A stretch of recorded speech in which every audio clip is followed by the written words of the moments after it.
I have to say, with the announcement of Yakuza 7's battle system, I've got to say it went from one of my probably most anticipated titles to something I'm just sort of curious about. Like, it's definitely something I'm going to be getting on launch, but it's also something I no longer feel anywhere near as much hype for. Now, let me just say flat out that I can kind of see why it went like this. Like, the studio has basically been making the same type of game for years now. And while they've had a lot of weird little experiments here and there, they haven't really done anything all that dramatic. Different. Like, if you were to compare, say, Judgment to Binary Domain, there's a big difference in how much those two games differ from a standard Yakuza title. And while they have sort of experimented here and there, it's always been side projects. Dead Souls being an obvious example, which was almost like a 3D Smash TV style shooter with RPG elements in there. And then you have, there's also the two Black Panther games, although I believe those were handled by a different studio, so I'm not sure how much involvement they had with them. But it does seem incredibly strange that for what is, probably one of their most expensive titles, they're completely changing the genre rather than just doing something a bit more basic, like, I don't know, making a cheap spin-off built around traditional JRPG battles. Now, personally, I really do enjoy a lot of the Yakuza series combat. I know there's a plenty of people out there who don't, but also those people can kind of fuck off. You see, here's the thing, you can argue to me all the time that it's not that deep, and I wouldn't necessarily disagree. I'd say next to top quality action titles like, say, a Devil May Cry 5 or something, yeah, it's not quite Devil May Cry 5 level. But you know what, compared to like any Arkham title, any Grand Theft Auto title, I guess, although that's a weird way to go, but I'd say now that the titles have gone so linear, they might as well just be considered, combat arenas when it comes to the combat of those titles. Compared to basically most actual action games, I enjoy Yakuza's combat a lot, and I will happily defend it as being one of the better systems out there. You see, when people talk about how the combat's bad, I heavily suspect one thing. I suspect, first of all, they probably played on a low difficulty, and next of all, they probably spammed healing items. Now, I'm playing back through 3, one of the older titles, and I got to say, with my self-imposed personal rule of no using healing items once a battle actually starts, I gotta say I'm enjoying the hell out of it. It's just a ton of fun and does actually take quite a bit of skill to learn. To be fair, there is some exploitation going there, but it's like I'm not sure I'd necessarily call invincibility frames an exploitation. I mean, it's a pretty normalised thing. No, I'm just saying there are bits where I'm like, okay, that's not that well handled. But yeah, overall, I'm pretty positive about the combat in these games, and compared to a lot of melee combat focused open world game, I cannot think of a melee combat focused open world game I prefer the melee combat in. I'm thinking Watchdog. No, wait, I mean Sleeping Dogs. The one where you've got like a triangle button which basically breaks everything because they took the Arkham combat system. No, okay, I should probably not go off about how I like it better than others. That's kind of missing the point. The point is, I think it's always actually been sort of underappreciated. Well, maybe it didn't used to be, but particularly now, I think there's been a lot of people who came in post around Zero and just were like, oh, I like the quirky comedy. It's a just goofy crime game. Who cares about the combat? It's a combat the best. Isn't what I say. Now, for what it's worth, I've been checking the response, and I think in the West we've weirdly been a lot more positive towards this decision. I mean, everyone goes, well, Japan really likes them old school, you know, turn-based RPG combat, but looking at least the comments on the Japanese announcement trailer, based on my understanding of, let's be honest, Google Translation, it seems there is quite a lot of negativity. It's not necessarily absolute venom, but there is some disappointment.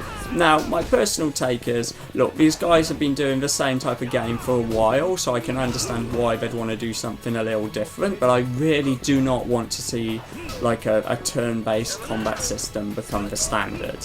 Now, there are some things I get they can really do with that which they can't do in a more traditional beat-em-up. For one thing, we're seeing clearly in the trailer that we're probably going to have a party. You're probably going to have several characters following you around, and that really doesn't work as well in a combat system based around like full player control, just because it does become this weird thing where you're kind of reliant on the AI, as opposed to a turn-based thing where you can actually really take control of all 4 characters.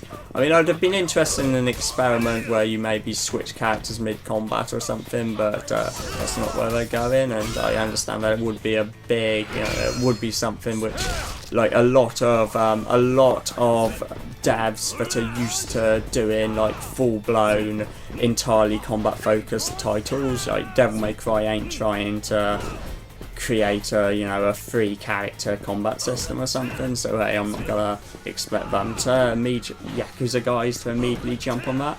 But I think I'm interested in the whole thing where they're obviously homaging Dragon Quest a lot, and having the main character be a fan of that, to me, is something I at least find like an amusing way to take it. The games have always had this thing where they've kind of linked the storyline and the gameplay in a sort of interesting way. Like, for example, with Zero, with its focus on money, how all the enemies sort of just you just beat money out of Five's whole anthology approach, where nearly every character had some big sort of gameplay gimmick unique to them, like Kiryu's taxi driving thing was a full-blown taxi sim and a full-blown racing game. Okay, yeah, maybe not the sort of thing you could sell for full price, but they were reasonably, content heavy and definitely comparable to like a budget title. And I'm thinking like, they've been messing around with genres all the time within these games. It's just 7 is going to be the first time they fully go a full-blown sort of switch. I just kind of wish it wasn't like in a mainline title, because that does scare me that this may be an attempt to sort of move it on.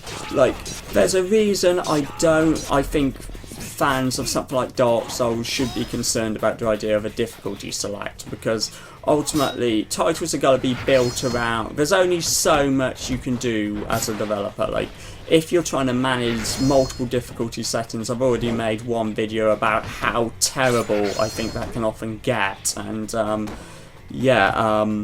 so like if 7 does become the new standard, that would generally really upset me. Like, that would be one of my favourite sort of franchises gone from something I absolutely adore to something I'm just kind of mildly enthusiastic about.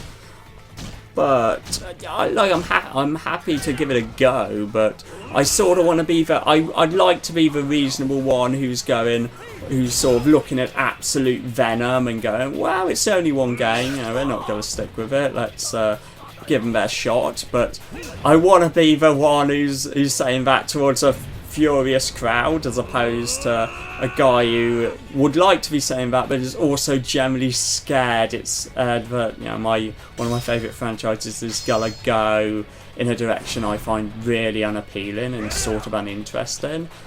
Like, I'll be blunt, I'm not a massive RPG guy. All this leveling up stuff you're seeing here is, to me, one of the weakest parts of these titles, and I really don't like how the newer titles let you just flat out upgrade how much damage you do. I feel like that goes against sort of what is good combat design, and like I said, I'm just like I said, I'm not gonna pretend that what you're seeing here is the most in-depth combat system ever. But fuck, it's better than Batman, and fuck, it's better than Assassin's Creed, and fuck, there really isn't much as good. And this is one of those older titles in that open world genre as far as like a melee-based combat system goes. And so to me, it just bugs me that they may judgment. Well, I guess if you're gonna discount Judgment as a Yakuza title, well, it's looking a lot closer than 7. Kiwami 2 would be the last title in that style. One of the, honestly, what I think is one of the weakest games in the series, and so it is pretty disheartening to see it go in what I see as the exact opposite direction I'd like to see them going in. But I think that's all I've got to say on the subject, really. It's something where I'm excited for it, but I'm also concerned. I'm concerned that rather than experimenting with a spin-off title, they decided to go with a title which, by all other means, looks to be one of the most exciting we've had in a while. One with a city, that's supposedly 3 times Kamurocho, which will probably make it like the most ambitious in terms of just sheer scale since 5, and with a completely new character, which I'm actually fairly excited for. I like the looks of him, and I like that they're doing something radically different. But yeah, to me, this is a big disappointment.